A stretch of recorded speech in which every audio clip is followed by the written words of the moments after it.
Wars. Tomorrow's news today. It is Saturday, November 7th. The year is 2020. And if we accept the false claims of Joe Biden and his communist Chinese deep state handlers that he is the president with the fraud we've just witnessed, then you could really see this as a good date to put on the Republic's tombstone. Born July 4th, 1776, died November 7th, 2020. That's what this is. And we can talk all day about the failures of Trump and why this was able to happen. We can talk about what Trump should have done better. And we're going to do that so we don't make the mistakes next time. But you notice InfoWars has been basically 99% accurate, unlike anyone else, just frighteningly prescient on what was going to unfold because we're watching every move they make. We know who the players are. And we see the preconditioning in the controlled media to get people ready for what's now happening. But this is why this is really important. I'm going to get into what's coming next. That is the most important thing to get to so that folks can now listen to the broadcast and then actually go check it out for themselves and then make preparation to stop what's coming next. Because a lot of people thought, and I explained to everybody it wasn't the case, that if Joe Biden won, the lockdowns and the shutdown of small businesses and the mask wearing and the forced inoculation would stop. Well, now you notice that Michigan and Washington State and Oregon and New York are announcing martial law. They're going to have their own state guards out arresting people that aren't wearing masks and getting ready for forced inoculation. So Biden has said he intends to have permanent lockdowns. China's been open for 6 months. We're never going to open again, ever. This is Venezuela. It's over. And their constituents are so stupid that in a year when we're in the greatest depression the world's ever seen, that much of the third world's already in, and it's already started here, they won't even remember that the globalists did all this. I mean, I was in an armored vehicle today. I'm going to walk through every facet of this downtown, and they were throwing water bottles at us and stuff. There was a crowd of probably 3,000 Trump supporters out there. There was a crowd of about 100 Biden supporters down the street at a park by the courthouse, and they were yelling "F you, racist" to me. And I would say to them, you know, China has people in death camps, and Apple and other companies accept parts made by slaves. And I said, you know, Joe Biden is the one that passed the KKK style laws, but blacks in jail. Folks, these white people didn't care, mainly white, some Hispanic. They were just flipping me off saying "F you, Nazi." It's a fact that Joe Biden represents the big mega corporations. It's a fact that Mitt Romney and the Bushes and the globalists love him. It's a fact they helped found modern ISIS. It's a fact they're saying they're going to launch all these big wars. It's a fact he and his son took tens of millions from the communist Chinese to sell out U.S. interest, and the recordings and the laptop and the audio is all there. But I'm going to talk first, before I get into all this, and give you the latest, and we've got it all right here, commercial-free, live, on Saturday, November 7th, for the next 2 hours. We've already been live for almost an hour. Then we're going to loop this until I go live tomorrow at 4 p.m. Central with the regular Sunday show. But I was in Nevada the last 2 days. Now I've been back here this afternoon, went straight downtown where thousands of patriots were, where Owen Schroyer and others were already taking action. Ollie Alexander, Savannah Hernandez, back down there doing a great job. Great to see her. It's all unfolding right now. But let me talk about the main reason this is happening. This is an important psychological system the globalists use. When they conducted the first illegal spying on the president and all of their criminal activity and lied to Congress and lied to the people and lied to the media and didn't get in trouble, that emboldened them to then try the impeachment and the Ukraine fraud and the obstruction of Trump's agenda and all the rest of it. And all the city mayors and all these different employees, they saw that corruption normalized to a level never before. And so that's why they were all more than happy to engage in systemic election fraud in all these key battleground states with the same election company owned by the Carlyle Group and George Soros that's been decertified in North Carolina and Texas and many other areas, because you can hack it in 10 seconds, literally, because it's fraudulent, because you can pre-program it to flip votes and to shave votes with fraction magic, that group is in every race in Arizona, in Georgia, in Pennsylvania, Michigan. Every place Trump lost, it was in play. And I'm going to go over this. I was reminded by someone very close to the president about this yesterday morning. And I went and dug into the history of it because I remembered, I remember reading about Soros and these companies. And sure as hell, I'm going to show you Washington Post. I'm going to show you Business Journal articles from 30 years ago and 20 years ago and 10 years ago admitting it, where we're talking $100 million a year, Soros kicking in. But the media goes, oh, there's no evidence of that, when anybody in seconds could find it. This is simply incredible. And I'm going to show you who's on the board. But guess who in Michigan first lied to the public and said everything's safe? There's no anomalies a few days ago to declare Michigan for Biden. One of the top folks from the Southern Poverty Law Center. And she's now over the state and over the elections. So I'm just going to give you a snapshot of this, but when they say there's no evidence, Project Veritas has all these postal workers that witness them being ordered to backdate ballots after the election. That's illegal. My brother-in-law saw it the day after the election at the USPS on Congress Street, Austin Rivera, and he was shaken by it. But it's election law. You can't videotape at a polling place, and if somebody's turning ballots in there, you can't.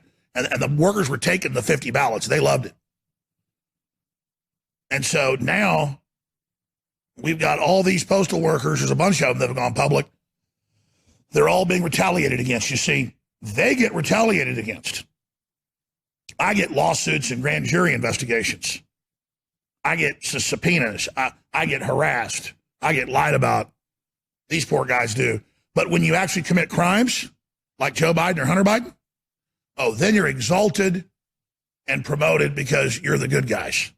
So there are criminal investigations now by the USPS Inspector General. There are state investigations by the Republican Party that controls the legislature in Michigan into this. There are all these witnesses that the Supreme Court put out an order today to freeze the Pennsylvania ballots that have postmarks that came in after the election that shouldn't have been counted.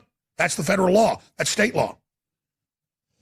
But if you turn on CNN or ABC News or the Associated Press, they're going, listen, Trump's just a liar. There's no evidence. There's no nothing there, when there is incredible evidence. You know, we've got footage of the county clerk there in Maricopa County on video, head of elections, saying, yes, we did used to tell you don't have Sharpies, because they had the piece of paper saying don't use Sharpies because it bleeds through and doesn't read in the Scantron. But she goes, but it doesn't really matter. It's still okay. Well, you add that with all those credible witnesses, black, white, Hispanic, male, female, old, young, dozens of them. I talked to a whole bunch myself that they would say, oh, no, you can't use a regular pen. You must use a Sharpie. And then, yeah, all the footage of what Veritas exposed months ago, Ilhan Omar going around ordering Muslims that are immigrants that she can get deported to fill out their ballots for her, and all the footage of men, masked men because of COVID, get to cover their faces, at the ballot boxes, at the post boxes, which are the ballot boxes,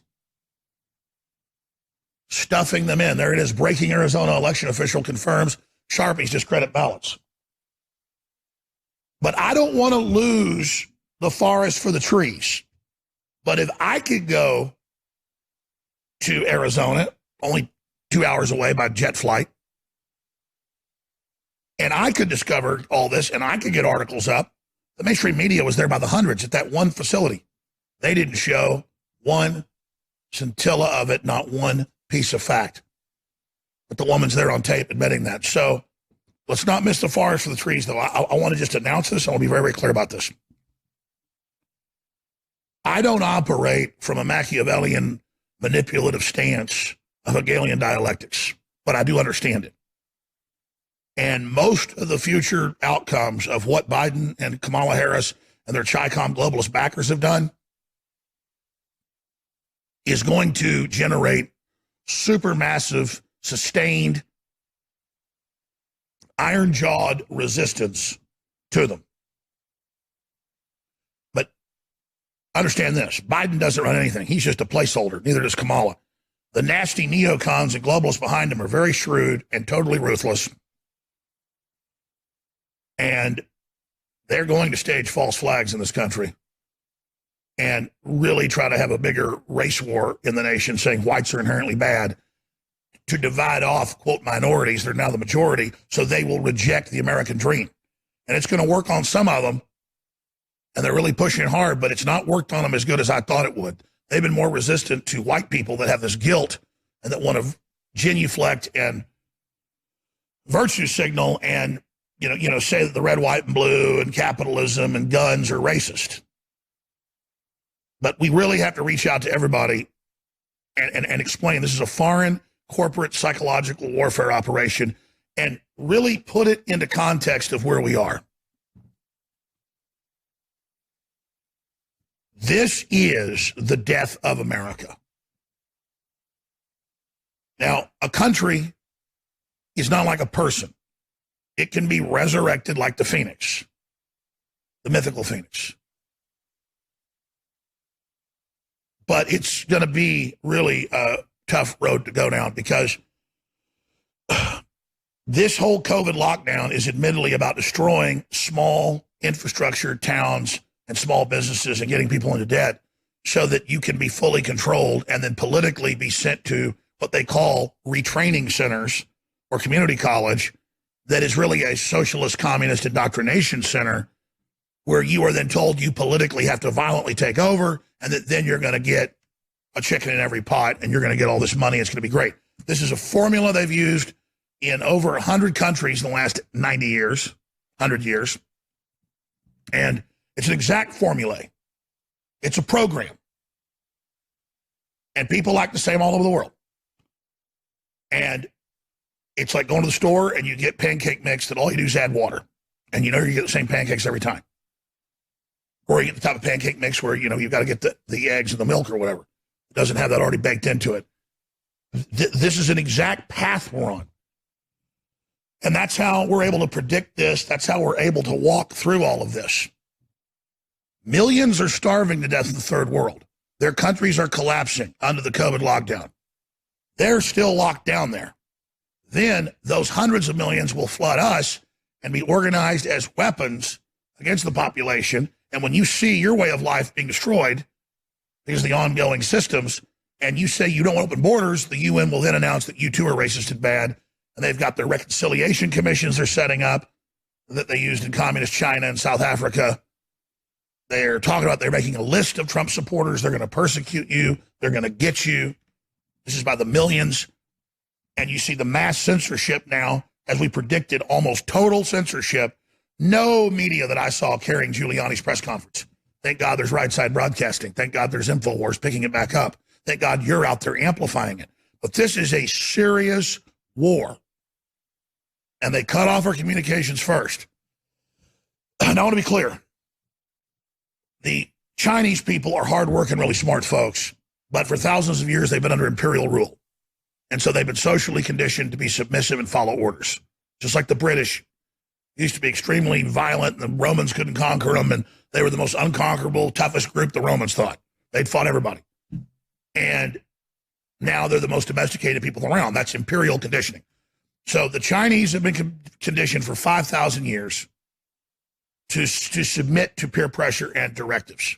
Incredibly brave in wars, fights. I mean, just described like robots when it comes to war. But when it comes to following orders of their government and peer pressure, very robot-like. This is dog training. And all the stuff you now see being done to us is the same dog training the Chinese have gone through. And that's all this is. That the government doesn't need to have robots replace us if they can turn us into robots. So instead of making China a capitalist country at the end of World War II, criminal elements of the Rockefeller